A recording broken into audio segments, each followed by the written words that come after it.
Cher Général, Monsieur l'abbé, chers auditeurs, le Coche et la pastorale des étudiants de Vendée sont heureux de vous retrouver ce soir à l'occasion de cette conférence « Tu ne tueras point, militaire et chrétien ».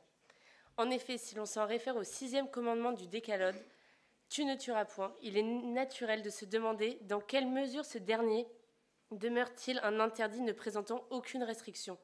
Dès lors, quel regard l'Église porte-t-elle sur la guerre ? Cher Général, vous êtes aujourd'hui doyen de la faculté de sciences politiques et d'histoire à l'ICES. Avant cette fonction, vous avez dirigé les écoles de Saint-Cyr-Couët-Quidan de 2015 à 2017 et vous avez aussi commandé l'opération Barkhane au Sahel de 2018 à 2019. C'est donc naturellement que la pastorale et le Coche se sont tournés vers vous pour aborder un tel sujet. À l'issue de votre intervention, un temps est prévu afin que nous puissions tous ensemble échanger sur le sujet. Cher Général, c'est une joie et une chance pour nous tous de pouvoir vous écouter sur cette question.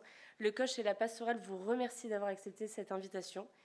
Chers auditeurs, merci d'accueillir comme il se doit le Général Frédéric Blachon. Je vous remercie de votre attention.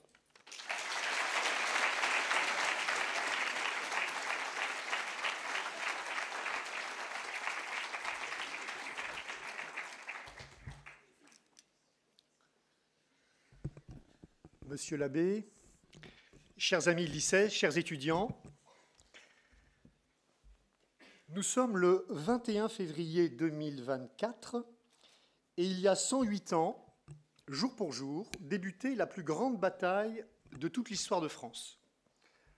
Elle allait durer 10 mois, causer la mort de 300 000 soldats français et allemands et faire 400 000 blessés. Elle allait concerner, avec le système de la Noria, pratiquement l'ensemble de l'armée française, qui, par relèves successives, combattit à Douaumont, Vaux, Souville, à la côte 304, au Morum.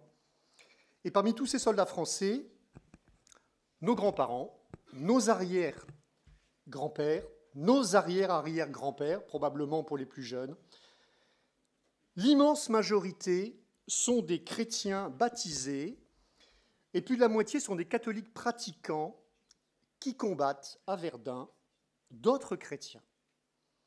Tous ont le sentiment chevillé au corps de faire leur devoir avec le soutien spirituel de leur clergé, de leurs évêques et surtout de leurs aumôniers qui partagent leurs conditions et leurs souffrances au front, qui célèbrent la messe tous les jours. Durant la guerre, beaucoup de Français et d'Allemands qui s'étaient un peu éloignés de l'Église retrouvent la foi, ou plus exactement voient leur foi revigorée. La peur n'y est pas étrangère. Mais au-delà de la peur, c'est l'absence de masque qui caractérise ces situations de grande vérité, où l'on ne joue plus un rôle social, un rôle de composition. On prie beaucoup dans les tranchées, surtout dans les heures qui précèdent les grandes offensives, en Artois, sur le chemin des Dames, ou à Vauquois. Situation très paradoxale. Après les avoir persécutés moralement durant 2 décennies, la Troisième République, dans sa grande magnanimité, a permis que les séminaristes français puissent combattre en première ligne, probablement moins pour défendre les valeurs de la République que pour sauver la patrie en danger. L'heure n'est plus à l'anticléricalisme, mais à l'union sacrée, et quelques baïonnettes de plus, fussent-elles servies par des lecteurs de la Croix, ne seront pas de trop pour repousser le Boche. Par conséquent, à Verdun, et surtout sur le front, un nombre important de séminaristes français ont été amenés à tuer d'autres chrétiens allemands sans se dire qu'ils risquaient l'excommunication ou la damnation éternelle. Comment donc, dans l'histoire de l'Église, dans l'histoire de la chrétienté, dans l'histoire du peuple de Dieu, a-t-on pu en arriver là ? Comment peut-on enfreindre le 6e commandement du Décalogue sans état d'âme particulier ? Comment peut-on contourner cet interdit en ayant même le sentiment du devoir accompli, avec son nom non seulement inscrit sur les monuments aux morts de chaque village, mais sur des plaques dans la plupart des églises de France ? Toute conscience chrétienne ne peut qu'être troublée par ce constat. Car a priori, l'Évangile semble assez clair sur cette question. Faire la recension de l'ensemble des citations proscrivant toute forme de violence dans les propos du Christ demanderait 4 conférences comme celle-ci. Contentons-nous donc des plus connues. Vous avez appris qu'il a été dit œil pour œil et dent pour dent. Mais moi, je vous dis de ne pas résister aux méchants. Si quelqu'un te frappe sur la joue droite, présente-lui aussi l'autre. Vous avez appris qu'il a été dit tu aimeras ton prochain et tu haïras ton ennemi. Eh bien moi, je vous dis aimez vos ennemis, priez pour vos persécuteurs, ainsi serez-vous fils de votre Père qui est aux cieux. Et puis bien évidemment, on pourrait citer deux autres passages connus de tous. Je vous laisse la paix, je vous donne ma paix.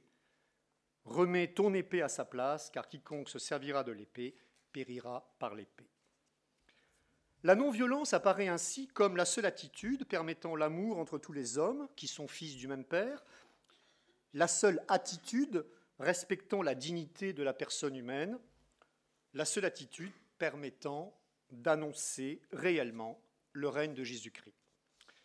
Si l'amour est le commandement suprême du christianisme, alors il ne peut être réalisé que par le témoignage de la non-violence.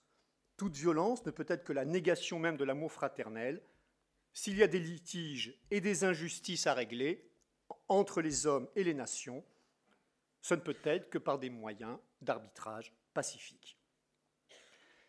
Et il est vrai que les premières communautés chrétiennes dans l'Empire romain, au 1er et 2e siècle, vont se tenir plutôt en retrait par rapport à l'armée et à la guerre.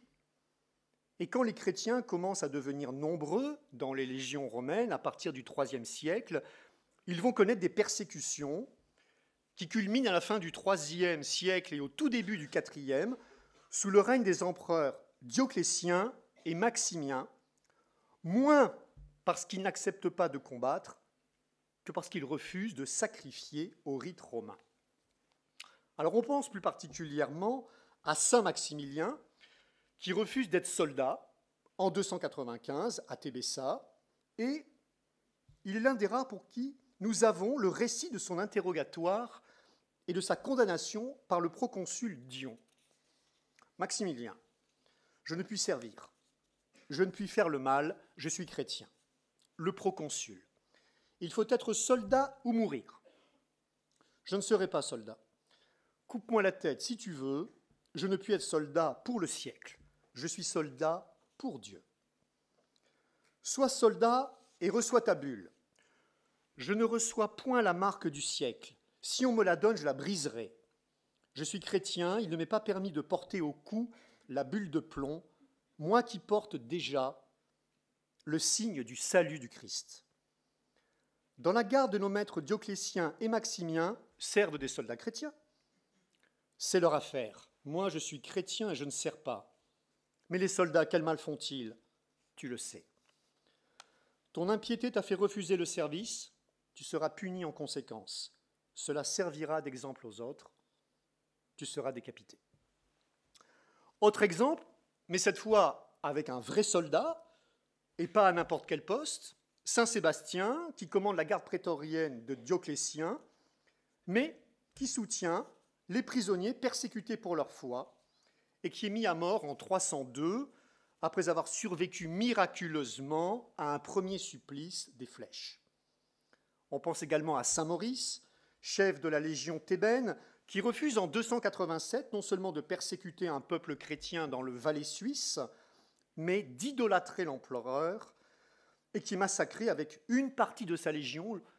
On nous rapporte que toute la légion fut massacrée, ça fait quand même 6600 soldats, on a quand même du mal à imaginer la décapitation, mais après tout, pourquoi pas. En tout cas, une bonne part de cette légion meurt décapitée. Donc dès le 2e et 3e siècle, on voit des soldats romains chrétiens qui ne refusent pas de porter les armes, mais qui en revanche refusent les rites païens, avec ce hiatus entre l'enseignement du Christ et la réalité des rites dans l'armée romaine. Alors en fait, dès l'origine du christianisme, on constate que les choses ne sont pas si simples, avec dans l'Évangile la très belle figure de deux soldats restés anonymes, deux centurions devenus chrétiens que vous connaissez tous, celui de Capharnaüm, appelé également Corneille, et celui qui se trouve au pied du Golgotha, devenu Saint Longin.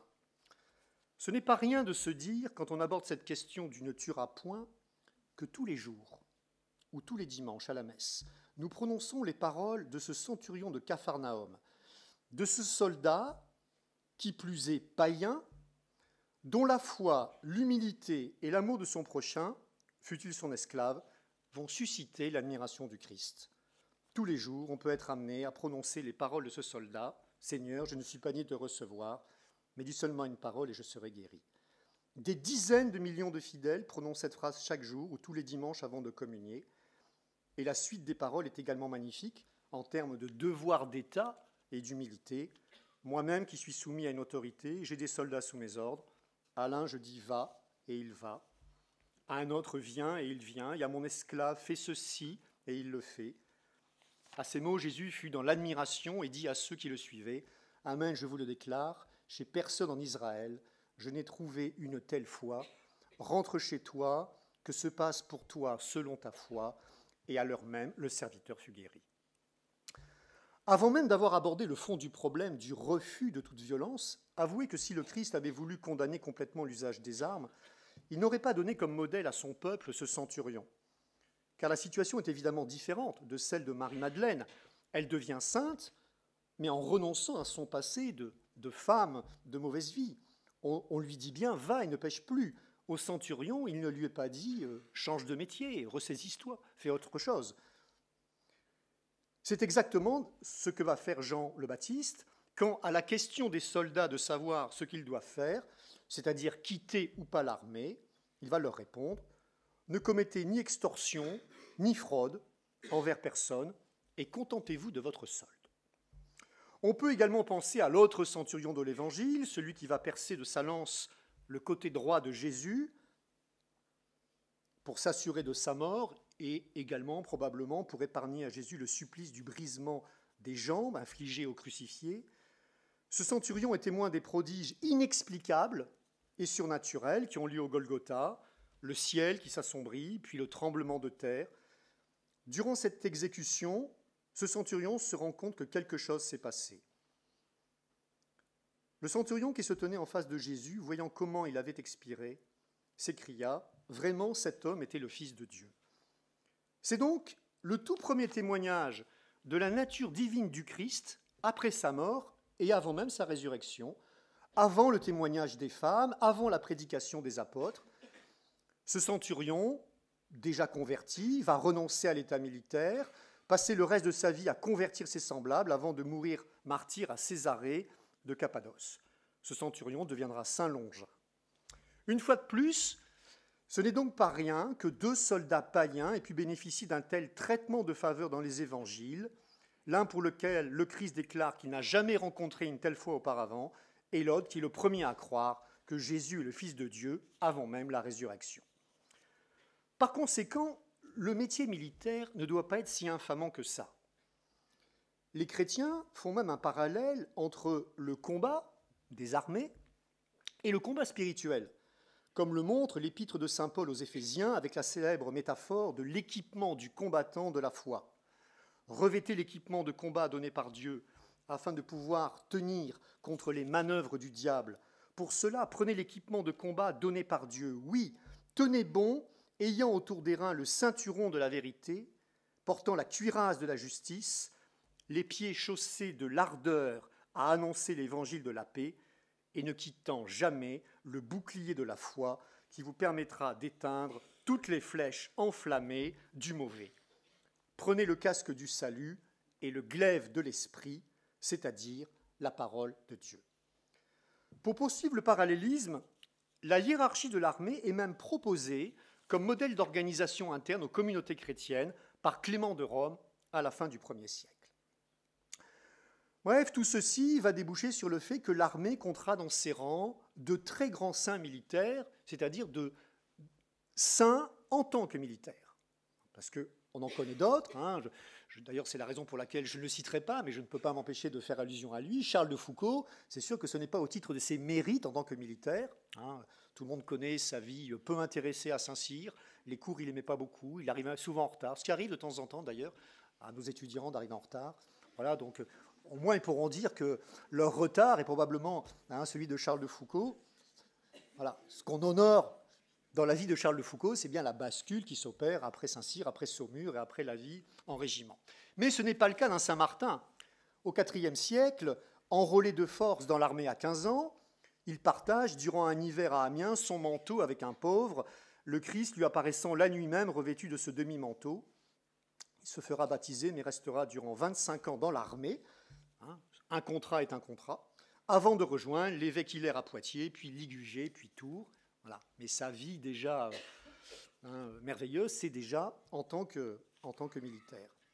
On pense également à saint François d'Assise, à sainte Jeanne d'Arc, qui certes préfère son étendard à son épée, mais qui, après chaque bataille, prie pour demander pardon d'avoir ôté la vie des ennemis de France. Et oui, le chef, même s'il ne tue pas lui-même, a donné l'ordre de le faire, et par conséquent, il porte, je dirais, encore plus que les soldats, le poids du péché éventuel d'avoir tué des innocents, ou en tout cas des gens qui n'avaient rien fait.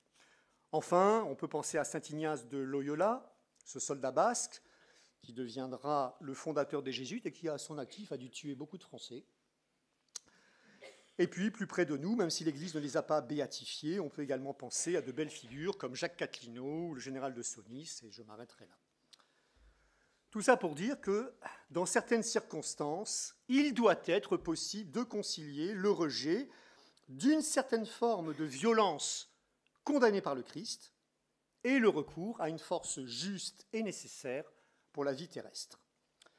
À la lecture de l'Ancien Testament, on voit d'ailleurs que la guerre est très présente, que le peuple juif ne cesse de combattre sous le commandement de rois guerriers, Salomon, David, et que Yahvé n'a pas l'air de s'en émouvoir, bien au contraire, puisqu'il vient régulièrement au secours de son peuple.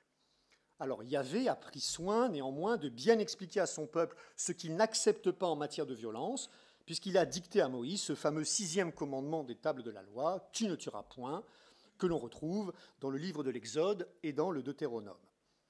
Dans l'Ancien Testament, il paraît assez clair que le principe de l'interdit « Tu ne tueras point » ne concerne pas tous les cas d'homicide, et que l'expression hébraïque signifie plutôt « tu n'assassineras pas », « tu ne commettras pas de meurtre », « tu ne tueras pas avec préméditation un innocent ».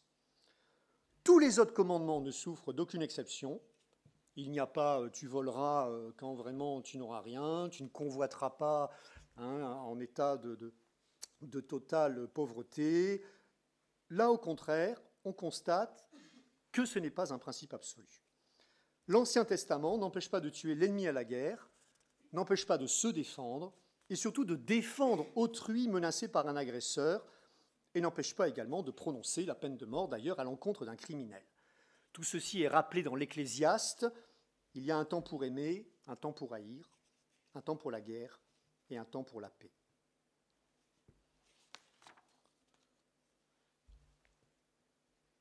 Cette tradition de violence tolérée va se diffuser en Grèce et à Rome.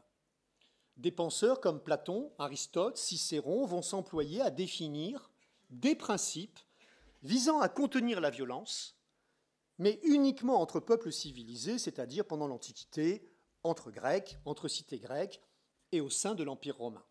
Pour les autres, pour les barbares, cette tentative de limiter la violence ne s'applique pas. Pour voir émerger une théorie universelle et cohérente sur l'emploi licite de la force, il faut attendre saint Augustin au 5e siècle, au 4e et 5e siècle, et surtout saint Thomas d'Aquin au 13e siècle, théorie que l'on appellera la théorie de la guerre juste. Cette notion va s'efforcer de dépasser l'opposition fondatrice entre pacifisme et réalisme, le pacifisme qui condamne sans condition toutes les guerres, toujours considérées comme immorales, et le réalisme qui considère qu'il faut séparer la question de la nécessité politique de la guerre et celle de son évaluation morale, en déclarant que la guerre serait amorale, donc ni morale ni immorale, mais amorale. Ce n'est pas le sujet, c'est autre chose. Pour les partisans de la théorie de la guerre juste, il est impossible de séparer la morale et la guerre. Et il est nécessaire d'établir des liens entre les deux termes. Il convient donc de respecter toute une série de règles morales que les sociétés doivent appliquer au début, en cours et à la fin de la guerre, pour que l'on puisse réellement parler de guerre juste. Les politiques qui décident la guerre, comme les militaires qui la font, ne peuvent ignorer la portée morale de leur action. la guerre demeure bien un défi permanent à la foi chrétienne. S'affranchir de l'interdit de ne pas tuer ne peut se faire que dans certaines circonstances, et c'est ce que nous allons voir, avec une première partie consacrée à l'évolution de cette question de la guerre licite de Moïse à saint Thomas d'Aquin.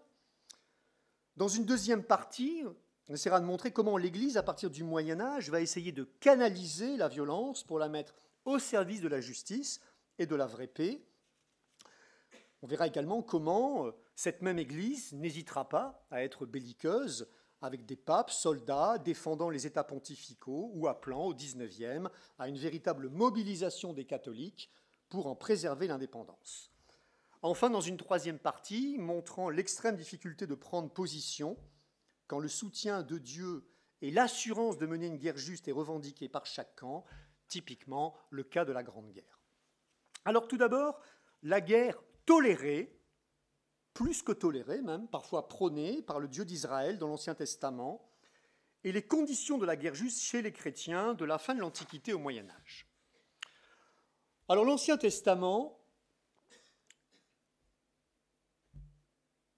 est rempli, comme vous le savez, du fracas des batailles, du tumulte, des combats que livra le peuple juif à ses voisins.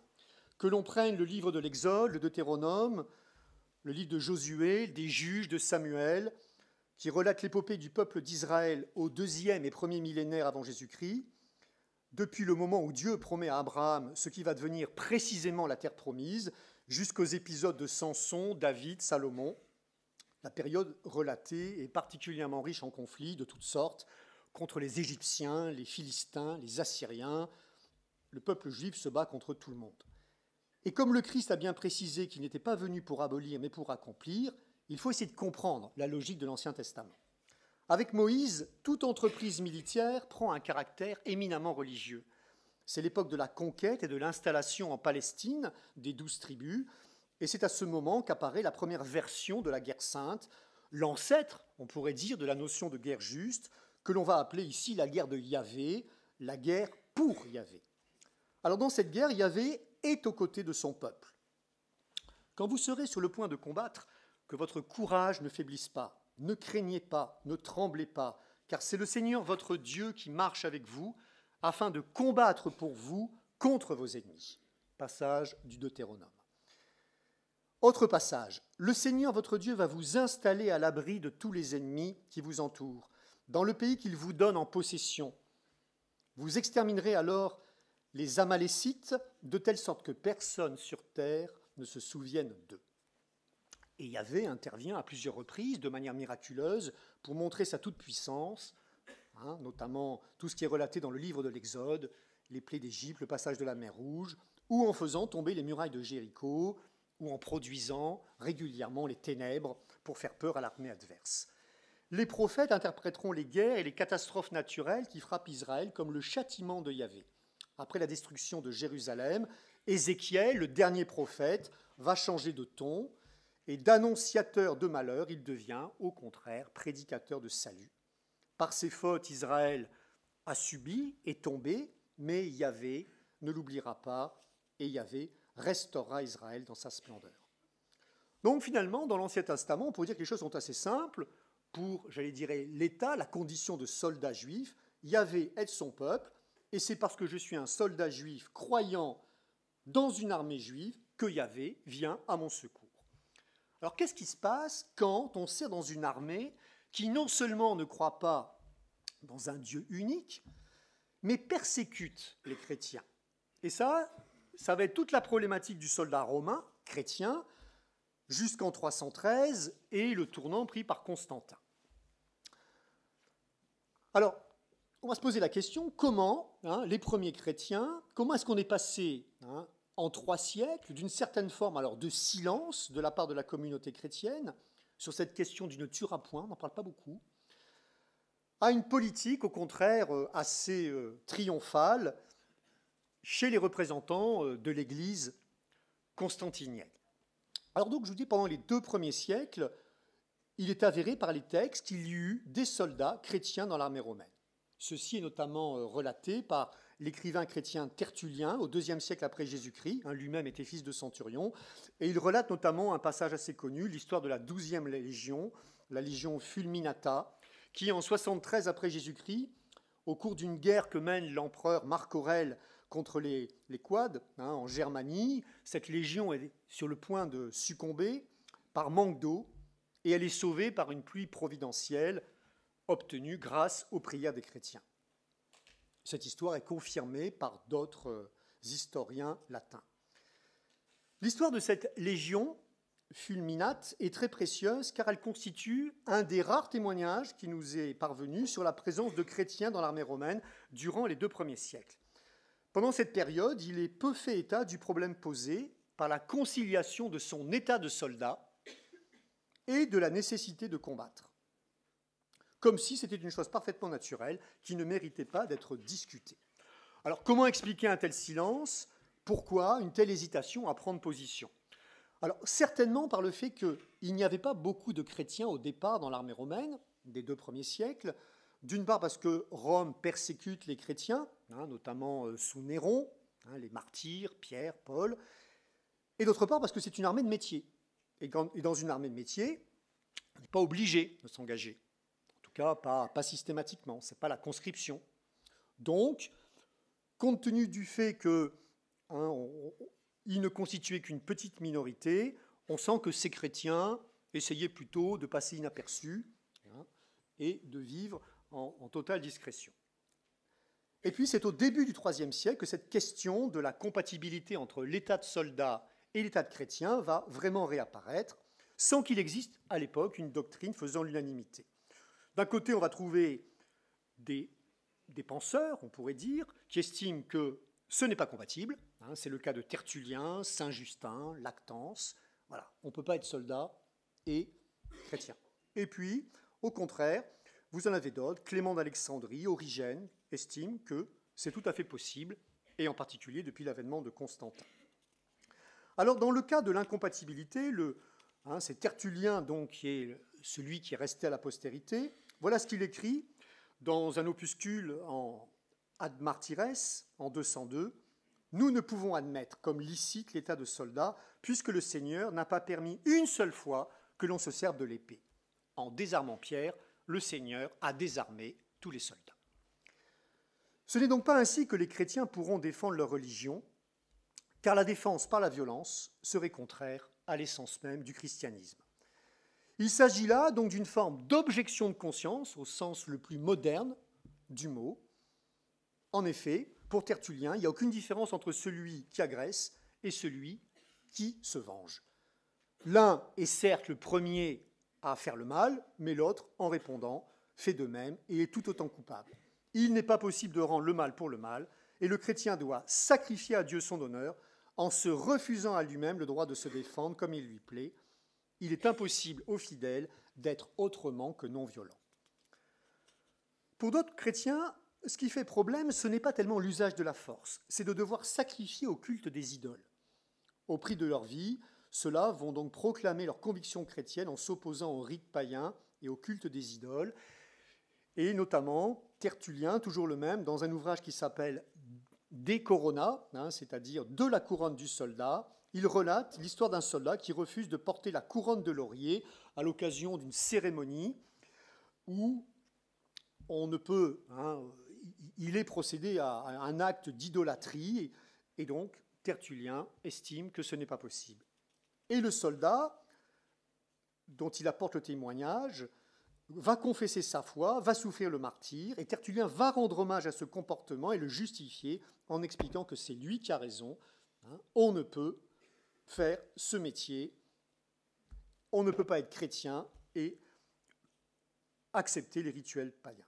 Voilà. Donc, chez Tertullien, il y a une conception qu'on pourrait qualifier d'assez fondamentaliste. Voilà. Tout est interdit. On va retrouver également ce pacifisme intégral chez un penseur plus tardif, Lactance, beaucoup plus tard, avec une véritable théorie de la non-violence, de la non-résistance au mal. Répondre au mal, c'est faire le mal.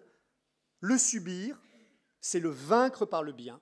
Il s'agit de briser l'injustice par la résistance passive, qui est la victoire du bien. Le sage, dit Lactance, cherche à supprimer non l'adversaire, ce qui ne peut se faire sans crime, mais la rivalité même. Poursuivre l'injustice par la violence, c'est être vaincu. Réprimer sa propre réaction, c'est triompher.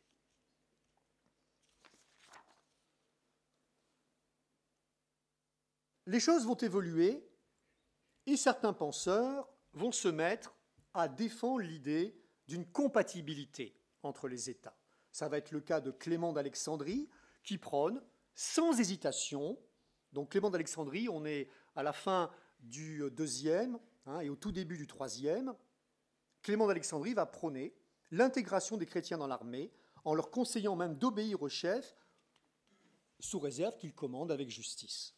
À son tour, Origène n'exprimera aucune objection quant à la légitimité de la guerre, et lui le fait quasiment dans un but politique, c'est-à-dire afin qu'on ne puisse pas reprocher aux chrétiens de vivre en parasite dans la société romaine, de profiter de la Pax Romana, mais de refuser de porter le fardeau en refusant de participer au service des armes. Voilà. C'est une manière pour lui de contrer ce qu'un autre auteur, païen, Cels, avait reproché aux chrétiens en disant ils profitent tous, ils ont la chance de vivre dans l'Empire romain, mais heureusement qu'il y en a qui acceptent de se battre pendant que d'autres en profitent. Vous voyez, c'est quasiment là dans un but politique. Et c'est alors que le grand paradoxe de cette fin du IIIe siècle et du tout début du IVe se produit, alors que finalement, on a vu que pendant le IIe et le IIIe siècle, les soldats chrétiens n'ont pas été tellement l'objet de discrimination, eh bien, il va y avoir le pouvoir va se méfier, va prendre ombrage. On rentre dans la période la plus conflictuelle. Le paradoxe, c'est qu'elle intervient plutôt à la fin de l'Empire romain, au moment où les choses commencent à être compliquées à la frontière. Et l'empereur Dioclétien va procéder à une épuration systématique dans l'armée. Le refus d'idolâtrer, le refus de sacrifier aux idoles entraîne systématiquement la peine de mort. Et puis, aussi vite que cette période très dure était arrivée, aussi vite elle va disparaître, probablement parce qu'il y a énormément de chrétiens dans l'armée. Vous voyez, donc on peut considérer que c'est à la fois pour des raisons spirituelles, de conversion, mais également pour de la bonne politique.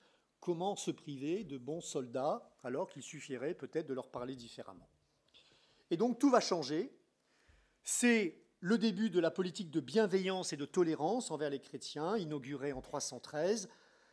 Et Constantin va plus loin. En 314, il convoque à Arles un concile qui devrait être connu de tous les soldats, puisque dans ce concile, qui réunit tout ce qui compte dans les églises d'Occident, pour la première fois, dans un concile, l'Église va s'exprimer officiellement sur la question militaire, et le revirement est aussi complet que spectaculaire. En ce qui concerne ceux qui ont rejeté les armes en temps de paix, ils seront rejetés de la communion. Voilà. Revirement à 180 degrés. Non seulement vous devez faire votre devoir, mais ceux qui ne le feront pas seront rejetés de la communion. C'est donc un vrai soutien qui est apporté à l'empereur, qui s'est montré bienveillant envers les chrétiens. Constantin est désormais présenté comme le défenseur de l'Église, notamment donc par l'écrivain Lactance, et la victoire que Constantin va remporter contre son adversaire Maxence va être comparée par l'Église à la déroute de Pharaon lors de la sortie d'Égypte et du passage de la mer Rouge. Vous voyez, rien de moins. Après Constantin, lorsque les empereurs romains vont être de plus en plus fréquemment chrétiens, la question de la guerre juste va commencer à se poser avec de plus en plus d'insistance, d'autant plus que la période de la Pax Romana est terminée et que les peuples barbares, les peuples germains barbares, font désormais peser une grave menace sur les frontières de l'Empire. Comme le reconnaissait déjà Origène, il s'agit désormais de participer sans état d'âme à la défense de l'Empire. Les évêques et les théologiens vont autoriser officiellement leurs ouailles à servir dans les armées. Saint Basile écrit notamment « Nos pères n'ont pas compté comme assassinat les meurtres commis à la guerre, ils pardonnaient à ceux qui se battaient pour le bien et pour la religion. » Mais il va néanmoins rajouter cette préconisation qui fait que l'on ne banalise pas la violence, ni le fait de tuer, je conseillerais de priver de 3 ans de communion ceux qui n'ont pas les mains pures de sang. La question de cette pénitence à infliger aux soldats ayant tué à la guerre restera assez controversée durant le Haut Moyen-Âge. La dernière mention d'une pénitence collective imposée pour cette raison interviendra à l'issue de la bataille de Hastings en 1066. Alors venons-en donc à la grande question, une guerre peut-elle être juste? Les théologiens vont devoir vraiment trancher la question. Alors, cette question, on sait qu'un début de réponse va être amené par saint Augustin avant que saint Thomas d'Aquin ne vienne parachever la doctrine, mais il faut encore faire un petit retour en arrière par l'Antiquité pour voir que les écrits de saint Augustin ont été précédés par un certain nombre de pensées. Platon, Aristote sont les premiers déjà à permettre et à faire comprendre que la guerre peut être utile, mais sous condition que la guerre soit faite en vue de la paix. Et là, on est déjà dans du saint Augustin et dans du saint Thomas. Et puis, celui qui va peut-être s'approcher le plus de la théorie finale, c'est Cicéron, 106-43 avant Jésus-Christ, qui constitue vraiment le pont entre la pensée grecque et la pensée des pères de l'Église. Il récuse les idées grecques sur les barbares, en disant eux aussi, il faut leur appliquer les lois de la guerre. Il y a un droit, et ce droit, il doit être observé, même contre l'ennemi, cet ennemi fût-il un barbare. Et voilà comment il va résumer le droit à la guerre, le droit de faire la guerre, dans son ouvrage De Officiis. La guerre juste doit rester dans les limites assignées par le droit et avoir pour fin la recherche d'une paix juste. La guerre est toujours un dernier recours, et c'est très moderne parce que ce terme de dernier recours, on le retrouve dans les derniers textes du droit international. On ne peut pas partir en guerre, on ne peut partir en guerre que pour une juste cause, répondre à une agression ou secourir un allié. Il faut déclarer la guerre en bonne et due forme, et enfin la guerre doit être conduite dignement et sans violence excessive. Saint Ambroise expliquera pareil que l'on a le devoir de secourir son prochain, et on en arrive donc à saint Augustin, qui va apporter non pas les premières réflexions, mais les bases d'une doctrine en se fondant sur l'écriture et la raison éclairée par la foi.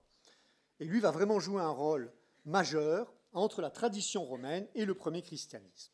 Alors que dit saint Thomas? L'idéal pour lui est évidemment la paix, fondée sur la justice. Mais le péché originel a détruit l'ordre divin et la guerre est un des aspects du désordre qui en résulte. Ainsi, la guerre est-elle une chose affreuse, et celui qui n'en éprouve pas de douleur a perdu tout sentiment humain. Je répète la phrase parce qu'elle est fondamentale pour vraiment comprendre ce qu'est la guerre juste. La guerre reste une chose affreuse, et celui qui n'en éprouve pas de douleur a perdu tout sentiment humain. Mais elle n'est pas condamnable en elle-même, comme le prouve le cas des guerres ordonnées par Dieu dans l'Ancien Testament. Voilà. Saint Augustin se réfère beaucoup à l'Ancien Testament. Il comprend que les guerres de Yahvé ont montré qu'il y avait des guerres justes. Il va s'inspirer de Cicéron et il va se demander si dans un empire romain désormais christianisé, les chrétiens peuvent légitimement faire la guerre et ainsi contribuer à la défense de l'empire terrestre, temporel, sans pour autant nuire à l'édification de la cité céleste, celle qui commence ici-bas et qui exclut, par définition, toute forme de violence. Et c'est donc dans La Cité de Dieu, en 427, qu'il va nous donner les arguments les plus complets sur la guerre juste. La guerre juste est avant tout un acte de justice punitive. 2 causes de guerre sont légitimes, la guerre défensive contre un agresseur ou un envahisseur, la guerre offensive destinée à venger une injustice ou à redresser un tort. Et il fixe ces conditions, les 3 fameuses conditions. Une guerre est juste si elle est entreprise par un souverain légitime pour redresser une injustice et si elle est menée avec une intention droite en vue d'établir une paix durable. Il condamne donc toutes les guerres de conquête, de domination, entreprises pour l'appât du gain ou la gloire, qui ne sont que des brigandages, et il va donner quelques exemples de guerres justes. Tout d'abord, les guerres que mène l'Empire romain, désormais chrétien, afin de se défendre contre les invasions des barbares. des païens. Et saint Augustin va également étendre la guerre juste au combat contre les hérétiques. Alors que se passe-t-il pour le soldat placé dans l'obligation de tuer en cas de guerre injuste? Est-ce que le soldat commet un péché mortel en tuant? Pour l'Église, pour saint Augustin, il n'y a pas de péché sous réserve que le soldat se conduise avec équité et épargne les non-combattants. Après saint Augustin, on va rentrer dans le haut Moyen-Âge. C'est une période pendant laquelle il y a une espèce quand même de retour en arrière. Donc pendant l'époque mérovingienne, les rois s'affrontent avec une certaine sauvagerie pour des questions de butin, de territoire. Les évêques de l'époque doivent se contenter de tempérer les violences. Saint Isidore, évêque de Séville, donne une définition de la guerre juste beaucoup plus minimaliste que celle de saint Augustin. On pourrait dire une définition assez décevante. Juste est la guerre faite en vertu d'un édit pour récupérer ses biens ou repousser les ennemis. C'est quand même nettement moins riche que saint Augustin. Et puis on en arrive à l'époque classique, beaucoup plus intéressant. Donc au milieu du XIIe, c'est Gratien, un bénédictin, qui va définir ainsi la guerre juste, celle qui a pour but de venger les injures lorsqu'il faut contraindre par la guerre une ville ou une nation qui n'a pas voulu punir une mauvaise action commise par les siens ou restituer ce qui a été pris injustement. Deux figures vont vraiment dominer la réflexion sur la guerre juste, saint Thomas d'Aquin évidemment, mais un autre moins connu, saint Raymond de Pennafort, qui mérite également d'être connu, qui lui va développer la théorie de la guerre juste en 5 points que je vais vous épargner pour aller tout de suite directement aux conditions évoquées par saint Augustin dans la Somme théologique. L'autorité, la cause et l'intention. Pour qu'une guerre soit juste, il faut l'autorité, c'est-à-dire qu'elle soit déclarée par un prince légitime. Et ce qu'il faut comprendre par là, c'est au nom du bien public. Les querelles, le particulier n'a pas à rentrer en considération pour définir une guerre juste. Voilà. Ça ne peut être qu'au nom du bien public. Deuxièmement, la cause doit être juste, c'est ce qu'on appelle la matière, c'est-à-dire qu'il faut qu'il y ait une faute morale à l'encontre de celui qui est attaqué. Voilà. Donc, la guerre, pour saint Augustin, pour saint Thomas, c'est bien réparer une injustice. Enfin, l'intention doit être juste. Il faut que ceux qui conduisent la guerre se proposent d'éviter le mal et veuillent atteindre une paix juste. La guerre ne doit pas être faite à des fins personnelles, mais en vue du bien commun. Le fait que le prince soit juge et partie est peut-être la seule difficulté que l'on voit dans cette théorie. Parce qu'en définitive, il n'y a pas de tribunal, il n'y a pas une espèce de gouvernement qui pourrait rendre des arbitrages. C'est le prince, en son âme et conscience, qui doit savoir si la guerre qu'il déclare est juste ou pas. Deuxièmement, nous allons voir comment l'Église, à partir du Moyen-Âge, va tout faire pour canaliser la violence, pour la mettre au service de la justice et de la vraie paix. Et on verra rapidement comment cette Église elle-même n'hésite pas à se montrer belliqueuse. Alors, l'exemple est fort connu, l'exemple des croisades. Les croisades furent une institution d'Église, née de la volonté de Rome. Et si Godefroy de Bouillon fut le vainqueur de Jérusalem, la première croisade était bien, le chef de la première croisade était bien un évêque, le légat du pape. Et les croisés se considéraient avant tout comme des pèlerins expiant leurs péchés. Alors l'époque, comme vous le savez, n'est pas simple. L'époque connaît de grands périls. Les chrétiens sont persécutés en Terre Sainte. L'Empire romain a été incapable d'arrêter, l'Empire romain d'Orient, a été incapable d'arrêter la poussée des Turcs qui se sont emparés de toute l'Asie mineure. Et donc le pape Urbain II va appeler en 1095 à ce qui va devenir la première croisade. Dieu le veut devient l'argument majeur. Et on ne saurait donc trouver une autorité plus légitime pour justifier la guerre. Par ailleurs, la promesse de la rémission des péchés va vraiment, on pourrait dire, être l'objectif de beaucoup de croisés. les croisés, les croisades vont renforcer la paix en désignant clairement les seules causes qui sont légitimes, les seules causes qui valent la peine d'être défendues. Voilà. Et donc, pour l'Église, c'est une manière un peu de montrer que toutes les autres guerres sont illicites et qu'en revanche, celle-là est licite parce qu'elle se fait au nom de la défense de la chrétienté. Intéressant également est ce que l'Église va faire vis-à-vis de la chevalerie, avec le modèle de ce qu'on pourrait appeler le modèle du soldat chrétien. Alors, la chevalerie, naît avant même que l'Église s'y intéresse. La chevalerie, au départ, c'est un groupe social dont la caractéristique est de combattre pour ses terres, pour ses fiefs, et l'Église va s'employer à canaliser cette énergie et faire en sorte que tous ces combats viennent se mettre au service de la foi. En effet, l'Église va souhaiter beaucoup mieux protéger les pèlerins qui se rendent en Terre Sainte, et plutôt qu'ils se débrouillent tout seuls, plutôt qu'ils soient massacrés, eh bien, c'est l'occasion pour l'Église d'assurer leur sécurité. Donc elle va voir d'un bon œil la création de tous les ordres de chevalerie, donc les hospitaliers de Saint-Jean de Jérusalem, les Templiers, les chevaliers teutoniques. Voilà. Et tout ça, la création de tous ces ordres de chevalerie, coïncide avec la croisade, que ce soit en Terre Sainte ou sur les marches de l'Empire. Voilà. Et toute cette noblesse aventureuse, l'Église va décider de la mettre au service du bien et des pauvres. D'où l'instauration d'un rite que l'on s'imagine datant de l'origine, alors qu'en fait c'est bien l'Église qui l'amène au bout d'un certain temps.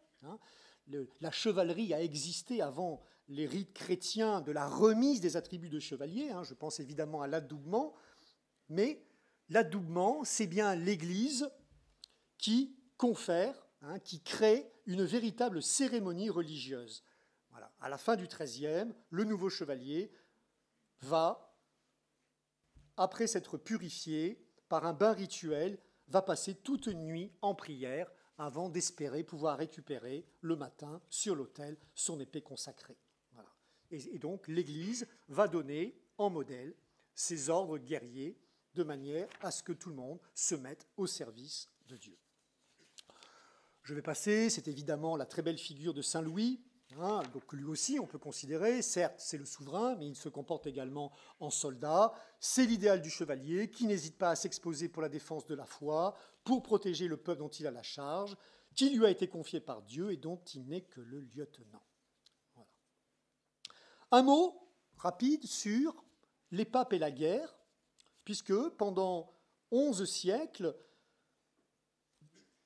du démarrage de ce qu'on appelle les États pontificaux. En fait, ils existent, mais il faut attendre 756 pour qu'ils soient définis en bonne et due forme. Et ces États dureront jusqu'en 1870. Eh bien, le pape se retrouve chef suprême de la chrétienté et également souverain temporel. Et à ce titre, il a une armée qu'il conduit parfois lui-même pour défendre les États pontificaux. Voilà. Alors que dès les origines, l'Église a toujours interdit formellement aux clercs le port des armes et la participation aux batailles, eh bien, on voit des papes conduire personnellement des guerres. Voilà, donc vous avez un pape comme Jules II, donc on se trouve au XVIe siècle, voilà, et il est souvent représenté, casque sur la tête, épée à la main, à 68 ans. Donc c'est pas mal. C'est Jules II, d'ailleurs, qui a eu l'intelligence d'aller recruter une armée très sûre, les Suisses, voilà, la garde suisse. Voilà.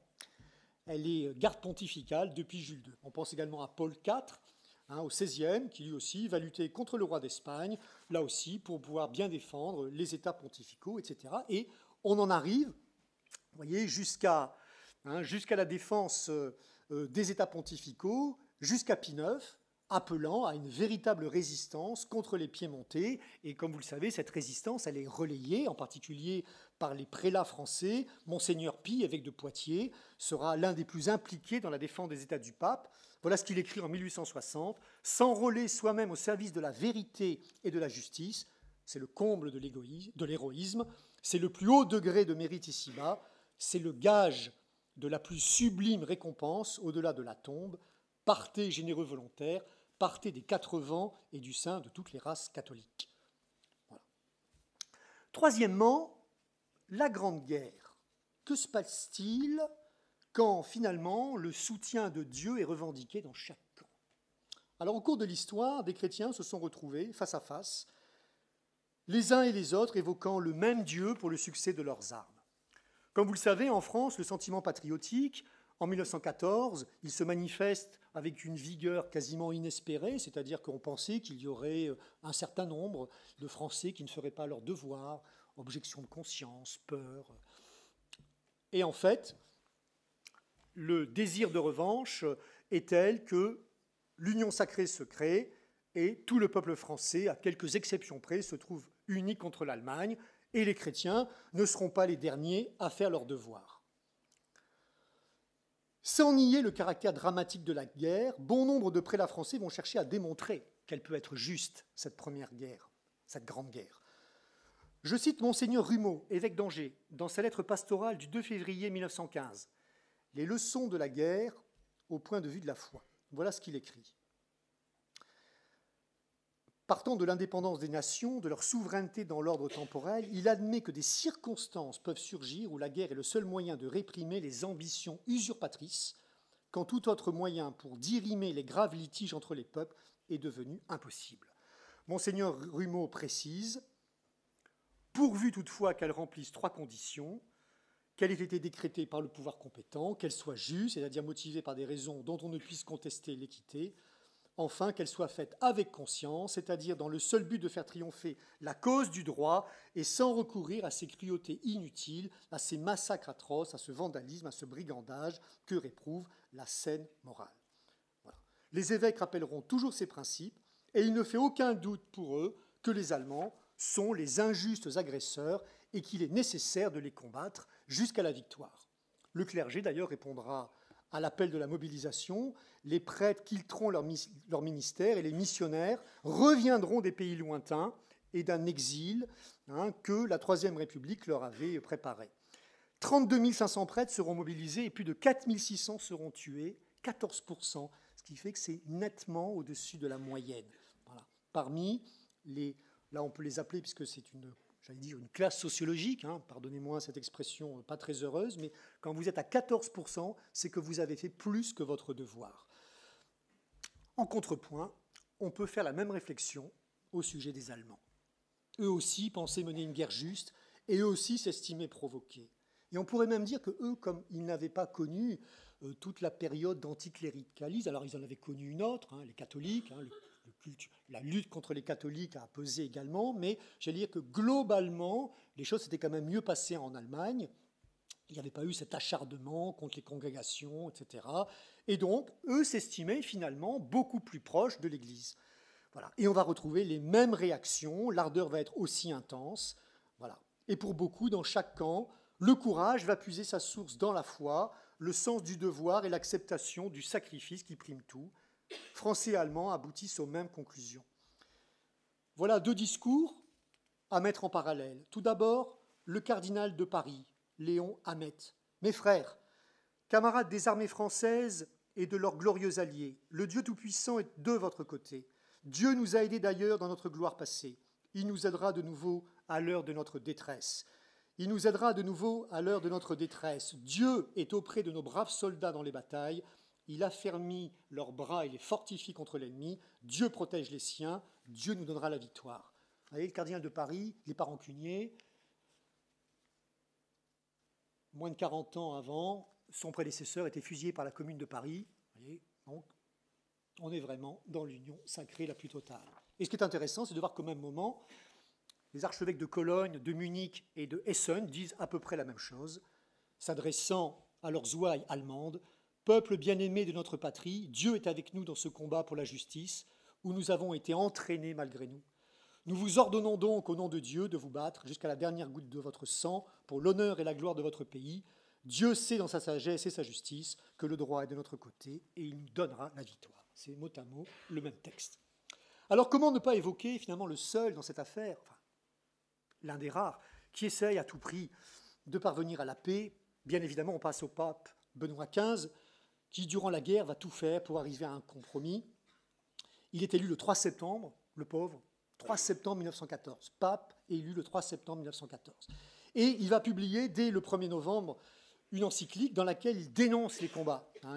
Les premiers chiffres arrivent, comme vous savez, c'est les premiers mois qui ont été les plus durs, août, septembre, octobre, avant que le front se stabilise. Donc très rapidement, et par définition, Rome est bien renseignée. Il se rend compte qu'il se passe quelque chose qui n'est jamais arrivé. Il faut remonter à la guerre de 30 ans pour avoir des pertes comparables. Voilà ce qu'il écrit dans son encyclique Ad Beatissimi. Plus de limite aux ruines et au carnage. Chaque jour, la terre, inondée par de nouveaux ruisseaux de sang, se couvre de morts et de blessés. Nous appelons de tous nos voeux en faveur de la société humaine et en faveur de l'Église la fin de cette guerre si désastreuse. Et Benoît XV va user de toute son énergie pour trouver une solution politique à ce conflit dans lequel il a parfaitement entrevu le suicide de l'Europe civilisée. Il va tout faire, y compris donc, on pourrait dire, le droit de la guerre, le ius ad bellum, mais également le ius in bello. Qu'est-ce que je peux faire? Et vous savez, c'est ces fameuses trêves pendant la Noël qui ne seront pas respectées. Alors, on sait que sur le front, il y a eu quelques exemples, donc ça est historique, mais ce n'est qu'à quelques endroits. Même à Noël, on continuera à s'envoyer, on échangera les obus.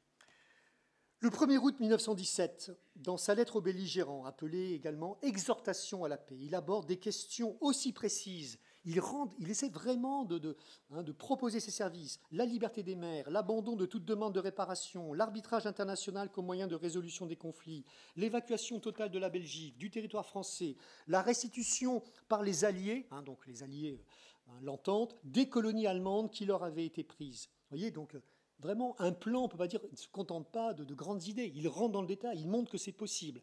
Et par la voie de ses nonces, il défend son texte auprès des belligérants, mais sa position va rester, comme vous le savez, rejetée. Et rejetée, là, il y a un point d'entente, puisque c'est le pape des Boches pour Clémenceau, et c'est le pape des Français pour Ludendorff, le chef d'état-major de l'armée allemande. Voilà. Alors que dans son encyclique Pacem Dei Munus, Benoît XV ne fait que se référer à saint Augustin, en déclarant « La paix est un très grand don de Dieu. Parmi les choses terrestres, rien ne nous est donné d'écouter de plus plaisant, et on ne peut désirer chose plus douce. Bref, on ne peut rien trouver de mieux. » Et avec ce texte, de part et d'autre, les belligérants vont l'accuser de saper le moral des troupes. En conclusion, je voudrais terminer par cette remarque. Première remarque. Les pseudo-guerres justes de ces 30 dernières années ont plutôt produit des résultats au mieux très décevants, au pire calamiteux. L'idée de la guerre juste, elle n'a jamais disparu, mais disons qu'on l'avait un peu oubliée. Et en 1977, vous avez un auteur, un politiste américain, Michael Walzer, qui l'a remis à l'honneur dans un ouvrage fort célèbre, Guerre juste et injuste, et depuis, le sujet fait débat. On a vu comment, après les attentats terroristes du 11 septembre, le président George Bush fils s'était appuyé sur la théorie de la guerre juste pour justifier la guerre contre le terrorisme, puis son intervention armée en Irak.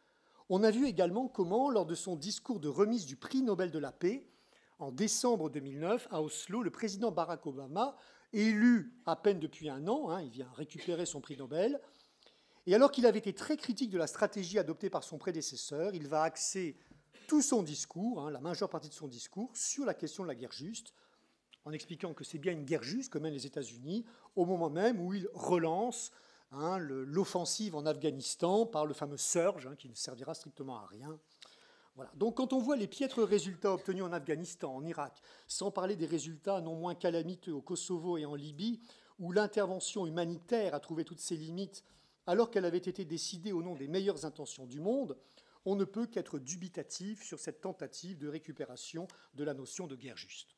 Deuxième remarque, elle porte sur la notion de dernier recours. On a vu que cette notion avait été abordée très tôt et que c'est un critère très important aujourd'hui. Le problème, c'est de savoir quand est-ce qu'on a affaire à un dernier recours. C'est difficile de savoir si on a tout tenté, si on a envisagé toutes les solutions diplomatiques, si on n'aurait pas pu persévérer davantage dans telle ou telle voie. Bref, on ne saura jamais. Troisième remarque, le moindre mal. L'intervention armée, elle paraît légitime à partir du moment où aucun autre moyen que la force armée ne paraît suffisant pour mettre fin aux exactions en cours. Par conséquent, on est obligé de considérer le problème de la guerre juste sous l'angle du moindre mal, qui est typiquement la démarche des réalistes. Et les réalistes, vous savez, c'est la phrase de Protagoras à Socrate, « En 2 mots, on ne choisira jamais le plus grand lorsque l'on peut prendre le moindre ». Les réalistes ne sont pas immoraux, ils ont une autre approche de la morale. Ils se réfèrent davantage à l'éthique de responsabilité de Max Weber, qui tient compte des conséquences dans l'évaluation d'une décision. Et évidemment, pour eux, ce qui est le plus important, c'est de regarder les conséquences. Les intentions, c'est très bien, mais si les conséquences sont mauvaises, c'est que ça ne va pas. Et bien évidemment, ça s'oppose à l'éthique de conviction, elle, qui donne la priorité aux intentions sans trop se soucier des conséquences. Et comme le disait Raymond Aron, le problème dans les relations internationales, c'est que ce n'est jamais la lutte entre le bien et le mal, mais entre le préférable et le détestable. Pour les réalistes, finalement, il n'y a pas de guerre juste, puisque toutes les guerres sont par définition destructrices, et c'est la raison pour laquelle les théories réalistes, depuis Hobbes, Machiavel, estiment que les logiques politiques et les logiques morales sont indépendantes. La guerre est un acte politique avant d'être un acte moral. L'un des penseurs les plus importants du XXe siècle, Carl Schmitt, a été un adversaire farouche des théories de la guerre juste qui cherchent à limiter la guerre au moyen de l'éthique et du droit. Or, pour lui, cet objectif est illusoire, car seule la politique peut fixer un cadre, une limite. Par ailleurs, il estime que le discours de la guerre juste est dangereux, car il tend à faire de l'ennemi non pas un adversaire à combattre, et qu'à la fin, on va s'employer à respecter, même à relever, mais l'adversaire devient un criminel à punir. Et une guerre juste décidée par l'ONU ou par l'OTAN peut s'avérer particulièrement néfaste. Quatrièmement, rappelons-nous comment Saint Jean-Paul II avait tout compris dès la première guerre du Golfe. Face à cette guerre, le débat était très vif, y compris dans l'Église, et comme d'habitude, on s'est posé la question éternelle, lancinante, de la légitime morale, de la riposte militaire à ce qui était réellement une agression et une violation incontestable du droit international. Voilà. Et comme toujours, il va y avoir, même au rang de l'épiscopat, une divergence, on pourrait dire, entre les réalistes, le terme n'est pas bon, mais vous avez compris ce que je veux dire, et puis ceux qui, au contraire, sont pour une application assez absolue. Voilà. Alors les réalistes, ils vont estimer que les critères de la guerre juste, ils sont remplis. Ils font valoir le droit à la légitime défense du pays agressé, le Koweït en l'occurrence. Ils soulignent tous les efforts qui ont été entrepris pour faire céder Saddam Hussein et l'urgence de rétablir les règles du droit. C'est notamment l'archevêque de Lyon, le cardinal de Courtrai, qui est président de la conférence des évêques de France à ce moment-là, et qui, le 1er novembre, donc vous voyez, la guerre éclatera, là on est encore dans les pourparlers, on est dans la montée en puissance, la guerre éclatera 4 mois plus tard, en février 1991, mais le 1er novembre 1990, voilà, il estime que la guerre est préférable au déshonneur et à la lâcheté.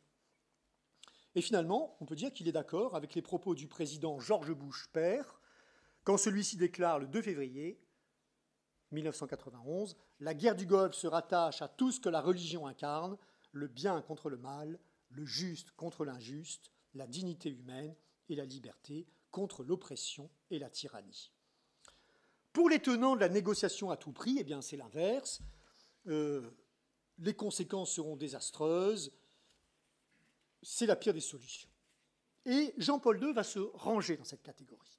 Ça va être l'un des adversaires les plus résolus de la solution militaire, à la fois, évidemment, pour des raisons de principe, et également pour des raisons politiques. On a eu l'honneur ici même, de consacrer toute une nuit à Jean-Paul II, où on nous a parlé de la géopolitique de Jean-Paul II, et là, moi, je ne peux pas m'empêcher de penser à quel point il a été visionnaire également là-dedans. Il a parfaitement compris que cette guerre se ferait sur le dos des chrétiens d'Orient. On voit à peu près qui allait gagner, la disproportion était telle, mais en tout cas, pour paraphraser Joffre à la bataille de la Marne, je ne sais pas qui a une chance de gagner cette guerre du Golfe, mais je sais déjà qui va la perdre. Et donc, prenant le contre-pied de toutes les chancelleries, il lance une quarantaine d'appels au dialogue, à une solution qui tienne compte de toutes les aspirations, la veille encore des premiers bombardements, puisque l'ultimatum avait été fixé aux alentours du 20 janvier, la veille encore, il adresse un télégramme au président Bush, à Saddam Hussein, les suppliant de ne pas commettre l'irréversible.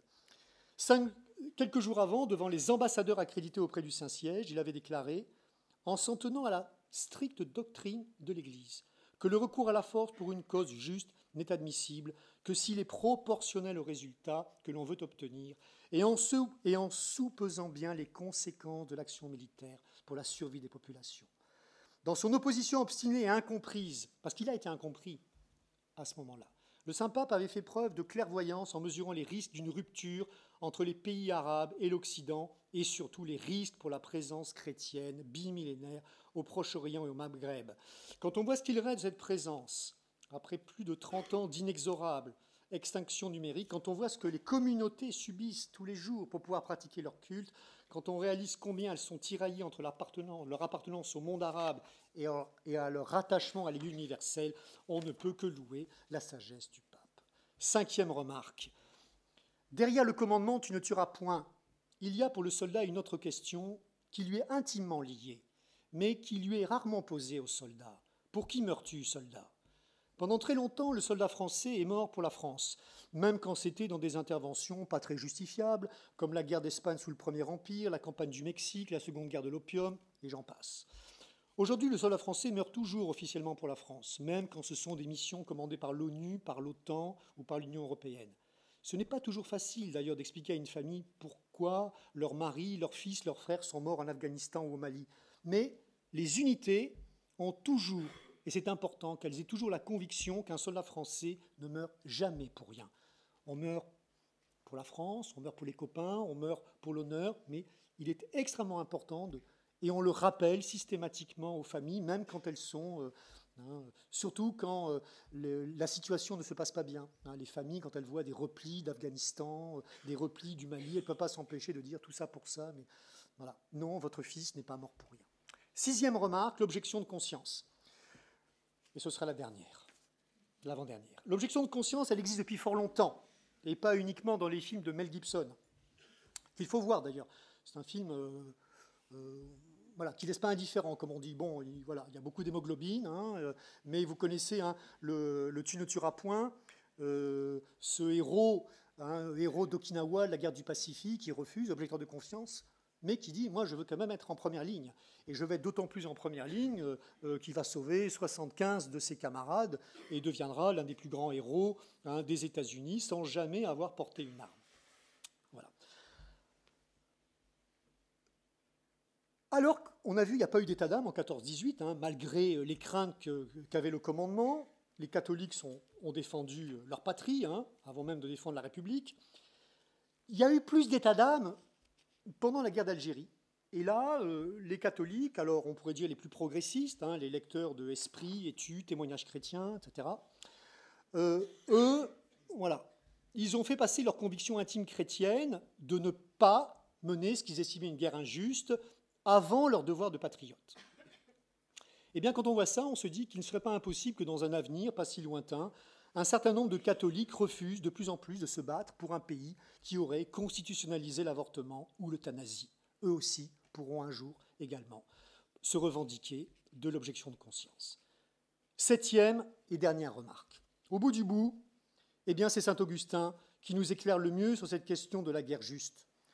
Plus que le droit, ce sont les dispositions intérieures qui importent. Il ne suffit pas de se conformer à la lettre d'une règle de droit pour agir justement. Il faut aussi se trouver dans des dispositions intérieures conformes à la justice. Le chrétien n'est juste dans la guerre que s'il agit sans passion, c'est-à-dire sans haine pour son ennemi, que s'il parvient à maîtriser sa force et à n'en user que par nécessité. Je vous remercie.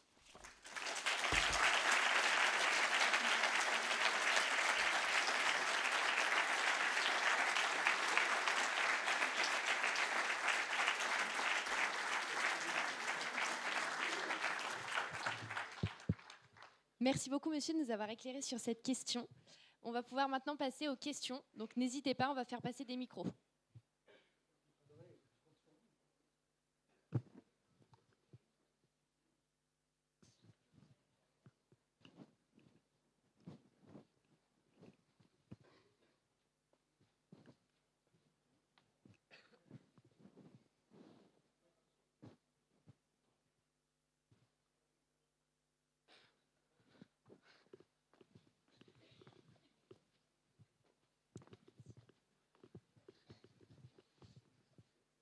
Merci mon général pour cette conférence.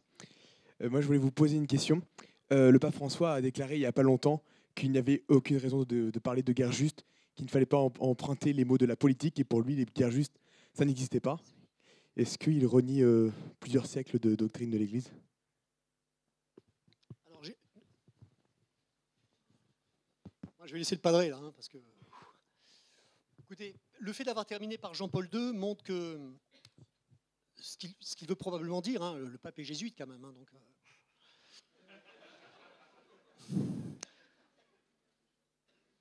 Il ne voudrait pas que... Vous avez vu l'OPA, hein, je ne sais pas si c'est une très belle forme, mais l'OPA que les Américains, en 1990 et surtout en 2003, hein, ont fait sur la notion de guerre juste. À les écouter, les discours du président Obama, les discours du président Bush, en fait, nous, on applique... Voilà. Donc je pense que c'est plus une réaction contre cet accaparement. Je ne vois pas le pape remettre en cause... toute la doctrine de Saint-Augustin, Saint-Thomas, mais je pense que c'est une manière de dire, attention, ne faites pas dire aux textes ce qu'ils ne disent pas, et faites en sorte que ce que vous appelez une guerre juste, ça ne soit pas votre guerre juste à vous. Hein. Et derrière, il y a des choses qu'un pape ne peut pas dire. Si vous voulez, un pape, il pense probablement aux chrétiens, en tout cas, il y a toujours une idée derrière. Voilà. Et cette idée, c'est celle de Jean-Paul II. Celle de Jean-Paul II.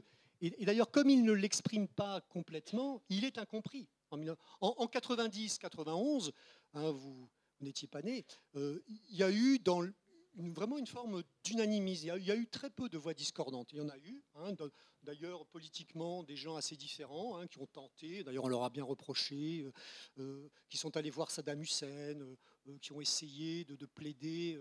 Mais vous aviez, dans l'opinion, c'était assez clair. Hein, l'Irak avait envahi le Koweït, essayé de devenir, ça aurait fait d'eux, je crois, les deuxième ou troisième réserves pétrolières du monde, etc. Bon. Voilà. Et Jean-Paul II et d'autres se rendent compte que très bien, cette guerre, elle va probablement bien se passer, mais ceux qui vont en faire les frais, ce sont ceux que l'on assimile aux Occidentaux, qui n'ont rien d'occidentaux. Hein, c'est les premiers arrivants là-bas, c'est les premiers arrivés, pardon. Donc, s'en prendre aux chrétiens d'Orient, c'est vraiment hein, mais on les assimile. Et d'ailleurs, c'est bien le problème d'aujourd'hui. Vous avez vu que quand malheureusement, j'allais dire, je ne sais pas, regardez les manifestations pour Charlie, hein, pro-Charlie. Bon. Ceux qui ont payé au Pakistan, c'est les chrétiens. Les chrétiens, enfin, c'est fabuleux. La minorité chrétienne assimilée à Charlie, vous voyez, comme s'il y avait, vous êtes chrétien, ça veut dire occidental, c'est pareil, même combat, tout ça, Charlie, les chrétiens. Voilà. Donc je pense que c'est ce qu'il a voulu dire, hein, mais en aucun cas revenir sur les pères de l'Église, je ne pense pas. Hein.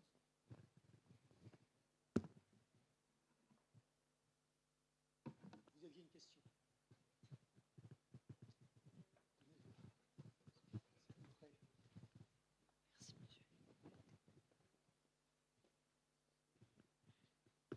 Merci pour cette conférence générale. J'avais une question et je pense que beaucoup de gens sont venus ici pour ça. Est-ce que vous pourriez nous donner un témoignage personnel de ça, de Tu ne tueras point, vous, face à l'ennemi, face à ça comment, parce que là, vous nous avez donné des théories, et ce que dit l'Église, mais vous, en tant que soldat, qu'est-ce que vous pensez de ça, en fait comment on réagit face à ça?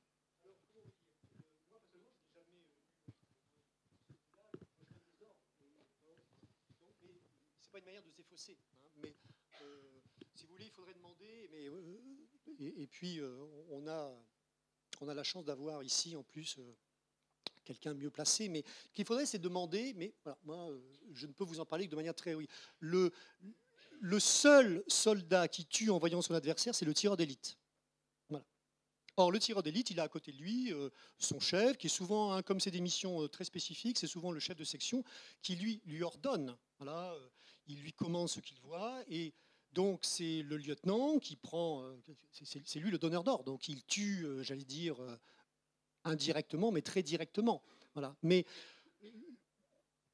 lui voit vraiment son adversaire, le voyait encore vivre quelques instants avant.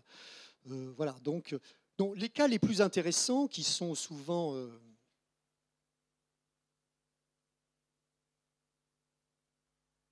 qui sont un peu considérés comme les cas extrêmes, hein, que tout le monde connaît, ce sont les seuls qui se posent le plus des questions, ce sont alors, soit les clandestins, soit les forces spéciales dans certaines actions, qui, voyant leur dispositif repéré par un enfant, par une famille, se posent la question, est-ce que la mission doit primer, quitte à supprimer, en tout cas neutraliser cet adversaire, ou est-ce qu'au contraire, la mission prime parce que derrière, il y a d'autres vies. Voilà. Ça, ce sont des vrais dilemmes.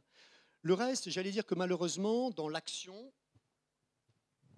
on voit, c'est après que les gens se posent des questions, c'est après que les gens flanchent, c'est après tous les témoignages là-dedans, ils sont assez concordants. Hein. En revanche, ceux pour qui la décision est la plus difficile, c'est bien ceux, le choix entre deux biens, deux mots. Hein, voilà.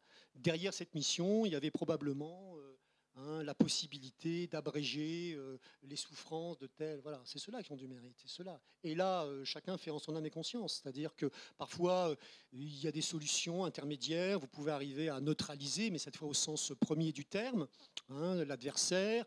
Et puis, je sais pas, vous le ligotez, vous le bâillonnez, puis vous avez le temps de prendre la fuite. Voilà. Et là, vous êtes seul. Et les décisions doivent être assez rapides.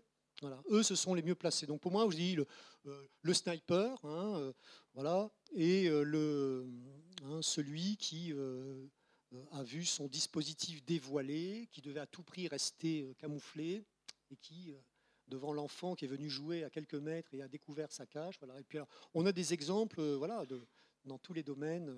Voilà. Donc après, si vous voulez, ce qui est intéressant, c'est de dire comment... parce qu'aujourd'hui, la guerre, on l'a fait, on voit ce qui se passe. On a des caméras, on a des drones de tous les côtés. Donc, je dirais que vous voyez assez rapidement aujourd'hui le résultat de vos ordres. Voilà. Et après, ce qu'il faut, c'est vous avez les exécutants qui portent une part aussi, portent ce fardeau moral, mais celui qui le porte, c'est le chef. Et alors, où commence toute la hiérarchie? Le donneur d'ordre, celui qui a demandé à... voilà. Mais je pense qu'il faut laisser. On a la chance d'avoir un chasseur alpin, un commando montagne, qui lui a été justement dans ce rôle de salut, et il est bien mieux placé de ce côté-là. Hein, voilà. Ma réponse est décevante, mais je ne peux pas faire mieux. Oui, je vous en prie.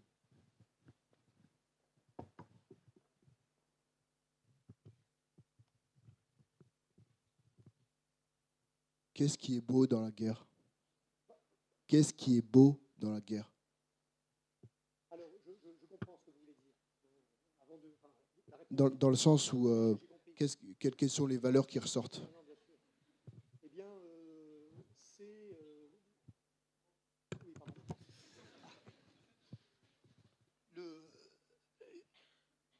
Les guerres, hein, il y a peu de moments où l'homme se retrouve vraiment sans masque. Voilà, dans la tranchée, celui qui déjà, tout le monde se retrouve dans la même condition, hein, le lieutenant, le capitaine, on peut dire, voilà, tout ce qui est la troupe. Hein, voilà, et en 14, la troupe, elle commence avec le colonel et puis le général aussi. Hein, il y a eu pas mal de généraux. Après, ça s'est un peu perdu. Les généraux sont beaucoup plus préservés aujourd'hui. À l'époque, il y en a eu. Bon. Donc tout le monde se retrouve à peu près menacé par les mêmes obus, par les mêmes offensives. Et donc ça crée déjà un sentiment de fraternité dont parle très bien Ernst von Junger. Hein, il en parle vraiment magnifiquement. C'est un des rares d'ailleurs. C'est un des rares à pouvoir positiver en disant que ce qu'il a vu à la guerre, il a vu des sentiments qu'il ne voyait pas dans la vie ordinaire. Voilà. Ça, on peut le mettre dans la partie positive du bilan. Voilà. Qu'est-ce qu'on voit également? Des gens se rapprocher de la foi, des gens revenir, retourner à la foi. La peur, ce sera peut-être la dernière fois, les derniers jours. Voilà. Donc tout ça, manifestement, ce sont des sentiments positifs. Qu'est-ce que je pourrais vous dire d'autre? Voilà, donc cette histoire de masque, hein, celui qui en parle bien, c'est le commandant de Saint-Marc, voilà, dans les situations déportation, dans les situations extrêmes où on ne se ment plus, où chacun ne joue pas un personnage. Là, plus personne ne cherche à faire semblant. On ne fait pas semblant. Voilà. Mais je dirais, il n'y a pas grand-chose de positif quand même. Hein. Voilà.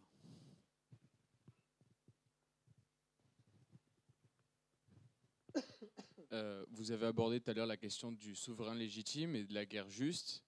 Est-ce que vous estimez, dans le monde moderne dans lequel on se trouve, dans notre monde à nous, que nos souverains sont encore légitimes et les guerres qu'ils mènent sont-elles justes dans le monde qu'on a actuellement? On peut penser à l'Afrique, on peut penser au Moyen-Orient. Est-ce que les guerres qui y sont menées sont encore justes et nos souverains sont-ils encore légitimes? Si vous voulez, la légitimité, c'est pas le principe le plus facile à définir. Bon, voilà, ils ne se sont pas autoproclamés, ils sont issus de processus qui fait que oui, ils sont légitimes de ce côté-là. Voilà, jusqu'à preuve du contraire. Bon, alors après, voilà, ce sont ces guerres en effet. Et ça, c'est bien compliqué parce que on voit que les intentions sont souvent bonnes. Les intentions sont souvent bonnes. Hein. Revenons à la Libye, par exemple, en 2011. En 2011, en Libye, vous avez réellement une ville de Libye qui est menacée par les troupes du Kadhafi, Benghazi, et il est probable qu'une tuerie, qu'un massacre se serait produit si il n'y avait pas eu l'intervention. Voilà. Donc l'intention est bonne, mais ce qui ne marche pas depuis maintenant de longues années, c'est le service après-vente. C'est toute cette croyance que c'est vrai que le terme anglais, le state et le nation building sont des concepts qui partent de bons sentiments, mais qui ne marchent pas. S'imaginer que l'on va venir en quelques années et faire changer les traditions à des pays, à des peuples qui ne veulent pas, qui sont très attachés à leurs traditions et qui ne comprennent pas pourquoi on leur imposerait. Voilà. C'est tout ça qui est. Alors, je crois quand même que le monde occidental a une sévère gueule de bois. Il y a eu une grande époque des interventions, donc la dernière décennie du XXe, la première du XXIe, et on en est sorti. On en est sorti, j'allais dire, dès 2004-2005, quand les nouvelles commencent à être très mauvaises d'Irak et qu'on se rend compte, les soldats se rendent compte, que les chefs militaires se rendent compte que la situation est pire que celle qu'ils avaient trouvée et qu'on n'a fait qu'aggraver le mal. Alors, une fois qu'on y est, il faut bien trouver des solutions. Bon, en tout cas, il faut. Donc, on s'enferme, on essaie de rester. Et voilà. Aujourd'hui, avant de se lancer dans une intervention type Kosovo, Libye, je pense qu'il y aurait beaucoup moins de volonté de le faire. Voilà. Il y a eu le bilan est quand même extrêmement mauvais. Il y a très peu d'opérations, on peut dire, à part la Côte d'Ivoire, l'intervention française au début du siècle. Celle-là, elle a pris 10 ans, mais grosso modo, voilà. Si vous comparez le résultat final par rapport à la situation, voilà, toutes les autres, on a fait qu'empirer. Le mal n'a fait qu'empirer.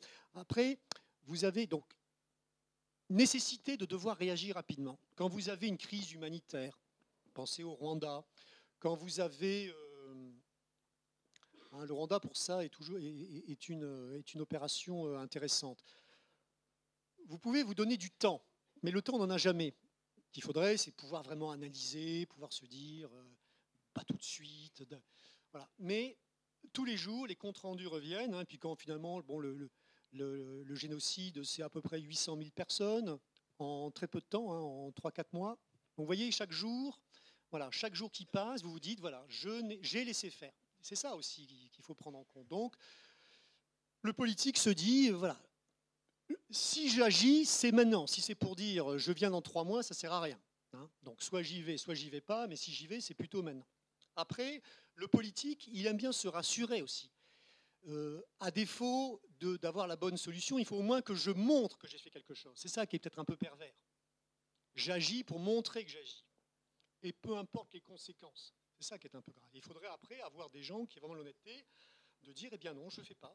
Voilà, vous allez tous me tomber dessus, mais je sais qu'en agissant, je vais aggraver le mal. Compliqué aussi, parce que qu'est-ce qui le prouve? Vous vous rendez compte, vous dites à la population de Benghazi, écoutez, on ne va pas venir vous aider, vous allez probablement tous y passer, mais au moins la Libye va rester un État, plutôt que ça soit le chaos. Très compliqué à dire. Vous voyez, donc en fait, on est un peu tous victimes du fait qu'aujourd'hui, comme on sait ce qui se passe, autrefois tout ça, les gens mouraient, personne ne le savait. Voilà, donc en direct, on vient vous dire, pouvez-vous laisser faire ça? Voilà, donc il ne faut pas non plus leur jeter la pierre. Si c'était si simple, ça se saurait. Hein. Ce qui n'est pas bien, c'est quand manifestement vous le savez. Voilà. Quand vous savez que ce que vous faites, vous ne faites qu'aggraver. 2003, les mensonges, il n'y a jamais eu d'armes de destruction massive, Saddam Hussein n'a jamais. Voilà, là, vous êtes vraiment dans la perversité. Et d'ailleurs, les dirigeants l'ont plutôt payé, parce que ce soit Tony Blair ou que ce soit George Bush, voilà, George Bush fils ne passera pas à la postérité comme le plus grand président des États-Unis. Il a quand même accumulé les erreurs. Voilà. Tony Blair est parti alors que c'était le premier ministre adulé. Voilà, le mensonge. Voilà. Là, c'est grave. Pour les autres, il y a quand même... si vous voulez, les chefs d'État bénéficient quand même de cette grâce qui est que, voilà, quand vous portez un tel fardeau, on peut espérer quand même qu'il y a plus d'indulgence également. Voilà. Eux, ils se doivent de faire quelque chose. Donc, voilà. Au bilan, alors, on ne peut que constater, voilà, mais on a 10 ans de recul. C'est facile. Dans votre fauteuil, vous dites, ah ben regardez, Benghazi, je ne sais pas moi, 300 000 habitants, ok, on en tue 100 000. Aujourd'hui, je regarde combien de morts en Libye, je fais ah ben oui, il ne faut pas y aller, vous voyez. Mais ça, voilà. Oui, vous avez un peu répondu par avance à la question. On a l'impression qu'une guerre, finalement, c'est une gestion de crise permanente. Il n'y a pas de planning, il n'y a pas de calendrier, les gens... Les militaires et les politiciens répondent un petit peu à l'urgence, d'une certaine manière. Et donc, je voulais savoir si, de la part aussi bien des militaires que des politiques, il y a une technique quelque part, ou alors si la guerre est seulement finalement une passion. La passion de s'entretuer, quoi. Un suicide collectif.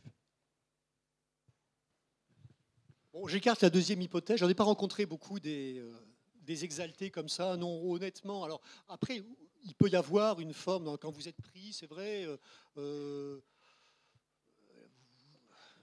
Je prends comme exemple, par exemple, des gens qui sont capables de ne pas dormir pendant des nuits et des nuits, quitte après à tomber et à dormir 24 heures de suite. Donc c'est vrai qu'il y a une forme de performance, voilà. Mais sur, j'allais dire, uniquement dans la manière de conduire les choses, pas dans le fond. Après, bon, il y a deux types de crises. Vous avez la crise que vous n'avez pas vue arriver, voilà, vous êtes surpris, ce n'était pas prévu. Donc là, on est en effet en réaction. Et puis très rapidement, vous avez quand même toute la planification qui va se mettre en route. Et puis on va quand même essayer de voir quels pourraient être des objectifs, à quoi pourrait correspondre ce qu'on appelle un effet final recherché. Enfin voilà, on ne s'engage pas non plus comme ça, et allez-y, et puis on verra. Non, voilà. D'entrée, le militaire demande tout simplement qu'est-ce que vous attendez de moi, et donc le politique est obligé là-dedans de prendre ses responsabilités et de dire voilà ce qu'on attend de vous. D'accord. Bon. Et après, vous avez des crises, au contraire, qu'on voit arriver depuis longtemps, et celles-là, on s'y prépare. Et puis quand elles éclatent, on a vraiment un temps d'avance. La montée en puissance au Mali en 2013, toute l'année 2012, les djihadistes au Mali, après s'être emparés du nord, du pays Touareg, voilà, c'était le degré zéro de la surprise. Donc il y avait aussi de ce côté-là toute une préparation. Donc comment vous dire, voilà, l'urgence. On avait la semaine dernière quelqu'un qui avait nous parler de la gestion de crise. Donc par définition, la crise vous surprend, mais vous n'êtes pas surpris qu'il y ait des crises. Voilà. Et le métier militaire est pour certains, la seule assurance que vous avez, c'est que vous savez que vous serez surpris, donc vous vous entraînez à être surpris. Et avec un bon entraînement, on voit vraiment des gens qui sont vraiment excellents en conduite. Voilà. Excellents. Ils n'aiment pas tellement la planification, c'est pas trop leur truc, demander où est-ce qu'on sera dans 1 an, dans 2 ans. En revanche, ils ont ce génie de comprendre les choses et d'être capables de bien réagir hein, le fameux verre d'eau que vous êtes capable de jeter avant l'embrasement et qui vous évite les 10 Canadair. Ouais. Donc, je dirais que vous avez une vision un peu réductrice. Hein, voilà, c'est pas uniquement le foutoir organisé. Hein, mais c'est quand même. Voilà. Et puis on a des organismes, Dieu merci en France, qui marchent plutôt bien de ce côté-là. Hein, on a un centre de conduite des opérations, de planification et de conduite des opérations avec des gens vraiment qui aiment beaucoup leur métier. Ils sont plutôt très bons. Et ce qui est bien, c'est qu'ils ont tellement l'habitude, quand arrive une crise, vous voyez, chacun sait ce qu'il a à faire, chacun, ça va vite, ça résonne vite, cette habitude. Voilà. Mais il faut un entraînement. Voilà. Et c'est une très bonne école. On y apprend vraiment beaucoup. Alors, ils connaissent l'outil. Comment bon, les politiques, après tout, en l'occurrence, quand il y a une crise, le politique, il s'appelle le ministre des Armées. Hein, et le président, le Premier ministre, très rapidement, hein, il est tenu au courant, le ministre des Affaires étrangères. Donc, en fait, il n'y a pas non plus grand monde sur la fréquence. Et après, donc ça, c'est eux. Hein, on a un système extrêmement souple en France. On a le système le plus performant qui permet à un président de la République de pouvoir envoyer en quelques heures des centaines de soldats français à l'autre bout de la terre sans avoir à demander l'autorisation à qui que ce soit. Il est simplement tenu, au bout de 4 mois, de réunir le Parlement. Il n'est même pas tenu de faire un vote, hein, de mettre au courant le Parlement. Non, ce qui serait plus décevant, mais ça, c'est classique. On va prendre un exemple à la limite beaucoup plus parlant. Pendant la guerre la Grande Guerre, le Parlement a continué à siéger. Hein, la Chambre élue en 14, c'est la même, hein, on l'a gardée. Et on sait que là, il y avait vraiment, on pourrait dire, de la politicaillerie, c'est-à-dire il y avait à la fois l'union sacrée, mais en même temps, on se posait des questions. Alors c'est vrai, l'élu, il est légitime aussi quand il pose des questions, quand il voit des offensives qui ne fonctionnent pas. On a vendu des offensives qui devaient fonctionner. On a dit aux gens, allez, c'est la dernière et cette fois c'est la bonne, et puis on va d'échec en échec. Donc on peut comprendre quand même, un élu, il a son mot à dire. Ce qui n'est pas bon, c'est quand déjà vous ne tenez pas votre langue, et puis au moment où il y a besoin vraiment d'une unité, eh bien, vous organisez des chamailleries et qui fait que... voilà, ça c'est pas bien. Bon, mais on peut pas dire. Comment vous dire les gens qui s'intéressent à la chose militaire parmi les élus, il y a vraiment eu un effort au cours des dernières années. Donc on voit des gens que ça intéresse, qui savent, qui connaissent. Voilà. On voit également, alors voilà, donc ça, j'allais dire, c'est le cas des responsables nationaux. Mais les élus locaux, ceux qui ont un régiment, par exemple, dans leur ville, eh bien, ils témoignent. On sent que c'est pas uniquement, voilà, c'est pas uniquement pour faire des voix. Il y a un vrai attachement.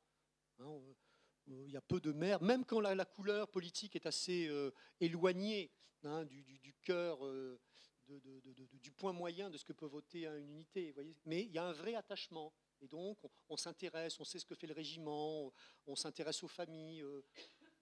Voilà, donc voilà, vous trouvez comme partout des gens décevants, des gens qui en font, mais des gens qui font un effort pour connaître. Et puis je vous dis, en France, on a plutôt cette chance. L'armée bénéficie, hein, elle est plutôt bien traitée. Alors parfois, voilà, il y a quelques arriérés, mais on ne peut pas dire qu'il y a. On est loin quand même de. On est loin de. Il n'y a plus d'antimilitarisme aujourd'hui. Il pourrait renaître, mais. Rien à voir, il vaut mieux. La condition du militaire aujourd'hui est bien plus favorable qu'elle a pu l'être dans les années 70, hein, où il y avait là vraiment. Hein, voilà.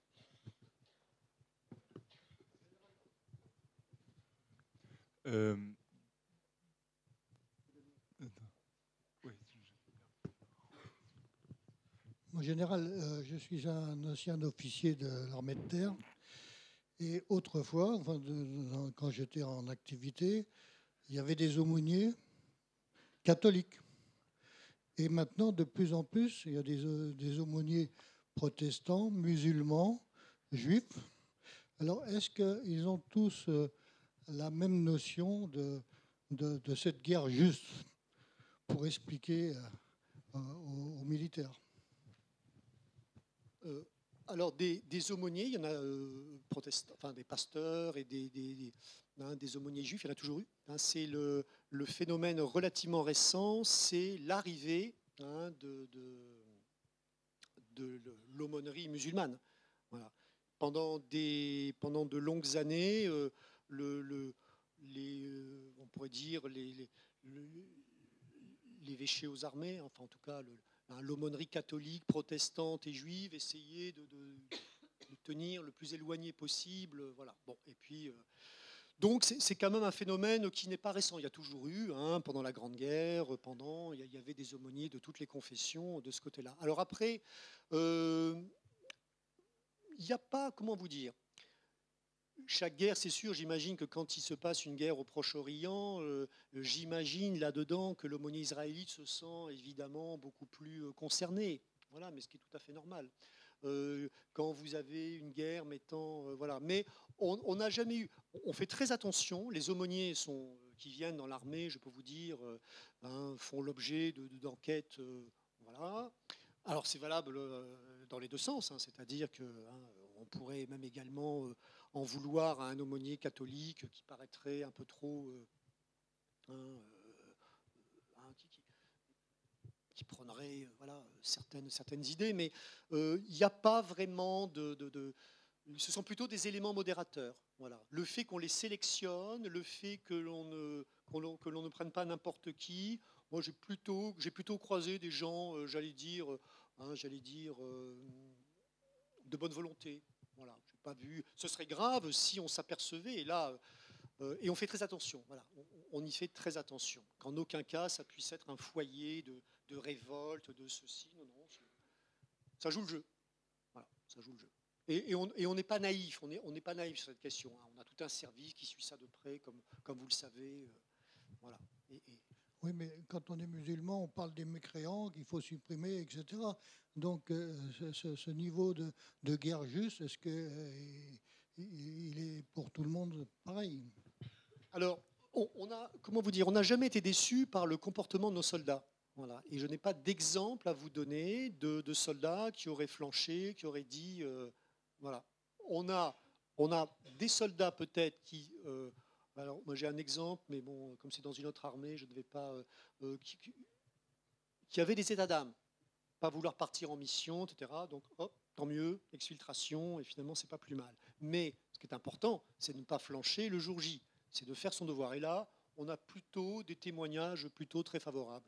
Voilà. Et je serais bien en peine de vous trouver un exemple parce que ça aurait vraiment fait le tour de l'armée française. Là, on aurait dit attention, danger. Voilà. Donc, je joue le jeu.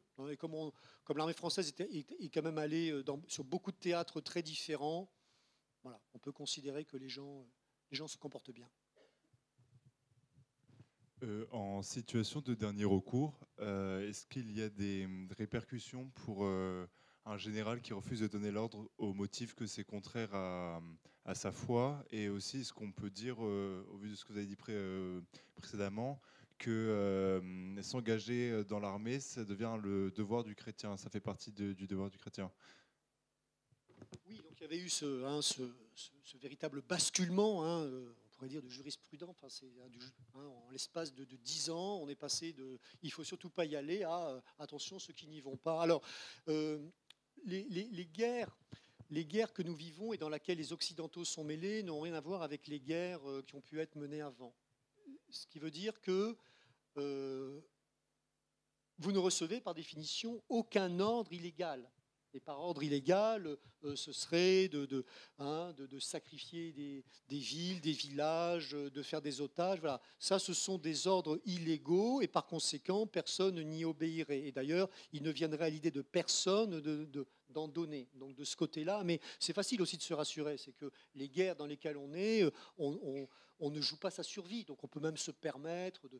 Ce qui est très important, c'est quand les guerres dans lesquelles vous jouez votre survie. Et quand vous jouez votre survie, c'est votre terre, c'est les vôtres, vos familles, etc., là, probablement que vous ne voyez pas les choses de la même manière et que vous pourriez être tenté voilà, quitte à vous devez faire des choix, eh bien vous allez éventuellement sacrifier des prisonniers. Voyez, voilà. Tant que c'est des guerres assez lointaine, il n'y a pas beaucoup de problèmes. Et on a quand même la satisfaction intellectuelle d'avoir une armée propre de ce côté-là. Hein. Après, on sait qu'il ne faut pas remonter à très loin pour savoir la guerre du Vietnam.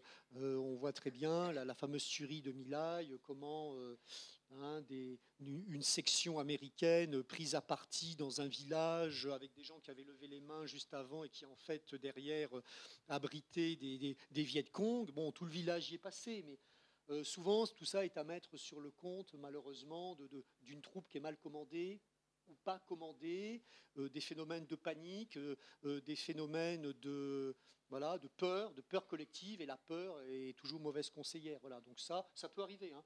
Mais voilà, aucune guerre aujourd'hui ne semble aussi paroxysmique. Voyez, hein. Voilà. Encore merci beaucoup. Merci à tous d'être venus aussi nombreux.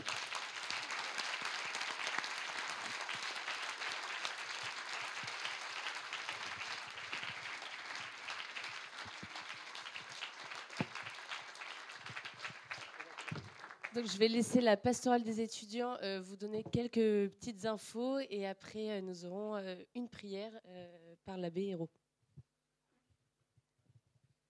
Donc la pastorale des étudiants vous invite pour ses prochaines conférences au 57 rue Boileau, le 6 mars sur la messe et les cycles liturgiques par l'abbé Monniot.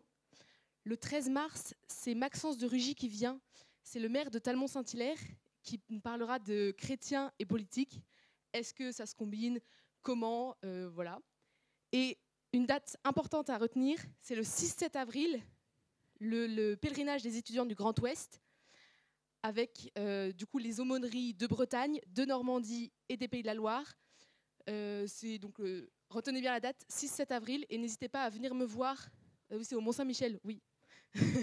C'est au Mont-Saint-Michel. Donc il y aura la traversée de la baie, une adoration de nuit, une marche de nuit. Il y aura plein de choses super, avec plein d'étudiants. Ça va être génial. Donc n'hésitez pas à venir me voir si vous avez des questions ou à vous inscrire sur les liens qui ont été envoyés dans les différents groupes. Merci beaucoup.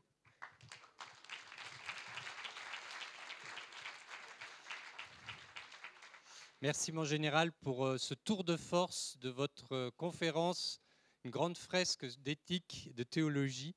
Alors un grand merci et votre témoignage. Et puis je suis heureux aussi de souligner la collaboration entre l'aumônerie des étudiants de Vendée et le Coche aujourd'hui. Alors c'est très bien. On continue ça. Et si vous le voulez, on va terminer comme on le fait habituellement, simplement en chantant un Je vous salue Marie pour la paix, parce que je pense que c'est jamais du luxe.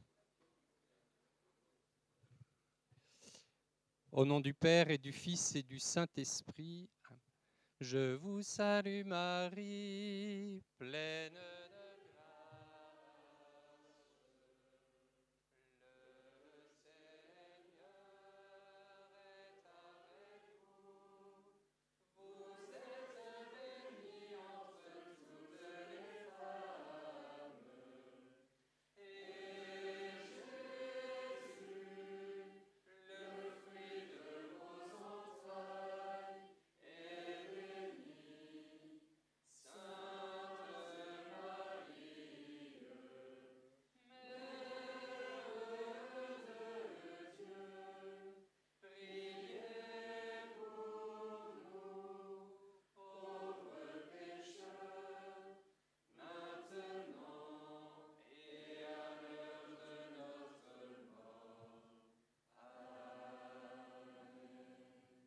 Reine de la paix, prie, le Seigneur soit avec vous.